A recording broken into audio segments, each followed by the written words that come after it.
दोस्तों, कल एक बहुत ही दुखद घटना आई है। पहलगाम में आतंकवादी हमला हो गया और वहां पर जो पर्यटक गए हुए थे उन पर अंधाधुंध गोलियां बरसाई, जिससे 30 के लगभग लोग मारे गए हैं और काफी लोग घायल हुए हैं। ये एक कायराना हमला है और मैं हिंदुस्तान के सभी न्यूज़ चैनलों को एक रिक्वेस्ट करता हूं कि इसको हिंदू मुस्लिम के चश्मे से न देखा जाए। इन 30 आदमियों में एक दो मुस्लिम भी मरा है और ये आतंकवादियों की एक चाल है हिंदू मुस्लिम में मतभेद करने के लिए। जो उन्होंने नाम पूछने का, धर्म पूछने का, आइडेंटिटी देखने का नाटक किया है, ये एक उनकी शरारत है, खाली हिंदू मुस्लिम में खाई पैदा करने के लिए। वो न तो हिंदुओं के समर्थक हैं, न मुसलमानों के समर्थक हैं, वो एक भाड़े के टट्टू हैं। वे कुत्ते हैं जो भेड़िए के रूप में भेष बदल कर आते हैं और अपना काम करके फिर अपने मालिक की चौखट पर चले जाते हैं। ये हाइब्रिड तरीका है आतंकवादियों का। दिन में वे कहीं न कहीं नौकरियां करते हैं और चोरों की तरह अपना मुंह छुपाकर और कश्मीर में आते हैं और वहां पर हत्याएं करके चले जाते हैं। हम सभी को सावधान होना होगा। देखते हैं कितने विपक्षी नेता इस हमले को कंडेम करते हैं।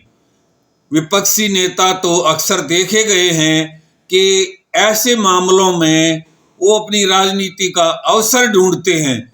जैसे कुंभ की भगदड़ में सभी नेताओं ने अपनी राजनीति देखी, इसी तरह अब भी विपक्षी पार्टियां इस हमले को कंडेम नहीं करेंगी और केंद्रीय सरकार की ही आलोचना करेंगी, राज्य सरकार की भी आलोचना नहीं करेंगी। ये आतंकवादी न तो किसी के शुभचिंतक हैं और इनका एक ही मकसद है अपनी जेबें भरना और लोगों की हत्याएं करना। ओवैसी जी, इस हमले को कंडेम करो और इस देश के मुसलमान अब सड़कों पे आए कि ये पाकिस्तान का एक कायराना हमला है और भारत सरकार के समर्थन में सड़कों पर आकर आंदोलन करें कि इसका तगड़ा बदला लिया जाए। जब देश आजाद हुआ था तो देश को आजाद होने के बाद सरदार पटेल जी ने रियासतों को भारत में मिलाने का काम शुरू किया था।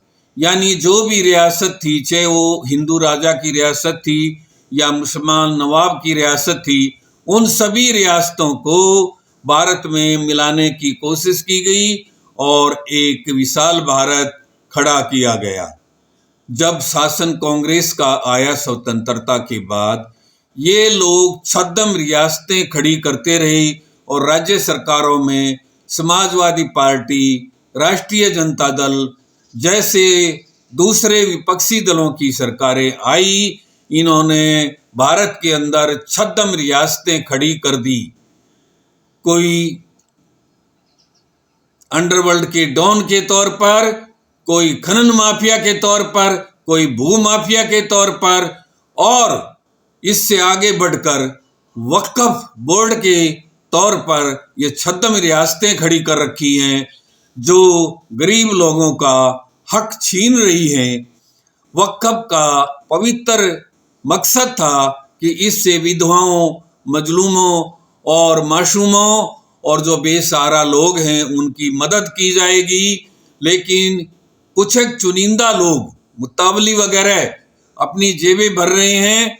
एक जगह का कल न्यूज़ चैनल में समाचार आया हुआ था, 3 दुकानें वेस्ट मार्केट के अंदर मात्र 26 रुपये महीना किराए पर दे रखी हैं, जबकि उसका मार्केट किराया 52,000 रुपये प्रति महीना बनता है। ये पैसे कहाँ जा रहे हैं?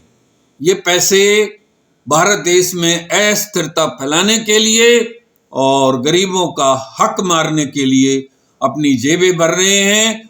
और जहाँ भी जब भी कोई प्रोटेस्ट कराना होता है, आंदोलन कराना होता है, इस तरह से कमाया गया ब्लैक मनी इस्तेमाल होता है। इससे दो नुकसान होते हैं, एक तो देश में अस्थिरता फैलती है, दूसरा जो गरीब माता भाई बहन जिनका हक बनता था उनका हक मार लिया जाता है।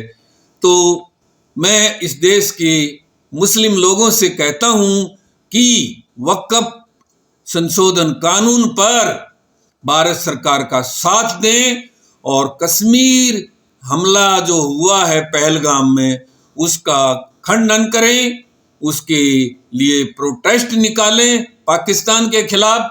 मैं देखता हूं कितनी विपक्षी पार्टियां पाकिस्तान के खिलाफ और इन आतंकवादियों के खिलाफ अपना प्रोटेस्ट निकालती है।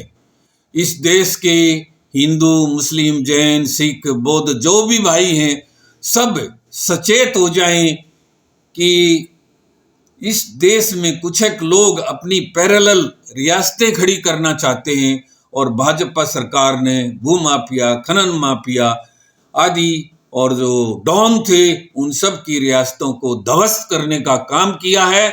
और अब जो एक छद्म रियासत जगह जगह खड़ी हैं वक्फ बोर्ड के नाम पर, उन रियासतों को खत्म करके गरीब, मजलूम, मासूम औरतें, बेसहारा लोगों को शिक्षा, एजुकेशन इंस्टीट्यूशन और उनकी दूसरी ज़रूरतों को पूरा करने के लिए जो भी पैसा वक्फ बोर्ड की संपत्तियों से आएगा वो उनके ऊपर खर्च होगा। और जो भ्रष्टाचार वक्फ बोर्ड के नाम पर चल रहा है वो बिल्कुल ध्वस्त हो जाएगा। मैं माननीय सर्वोच्च न्यायालय से भी प्रार्थना करता हूँ कि इस कानून को जैसा जिस रूप में है उसी रूप में स्वीकार्य करने का कष्ट करें। ये बहुत ही पवित्र कानून है और जितने भी आज तक बिल आए हैं उन सब से ज़्यादा इससे कानून को पास करने से पहले मंथन किया गया है, हर स्टेक होल्डर से पूछा गया है। तो इसमें कोई इंटरफियर करने का वजह नहीं बनती है। मैं उम्मीद करता हूं कि इस देश के लोग आपस में भाईचारा, शांति कायम रखेंगे और भाईचारे से रहेंगे। मेरी एक वीडियो है बंगाल के ऊपर जो प्रोटेस्ट हुआ था मुर्शिदाबाद में, उस वीडियो को देखना। उसमें वो बच्ची कैसे चीख चिल्ला रही है माता पिता से मदद के लिए और उन दोनों को अलग अलग कमरों में बंद कर दिया गया।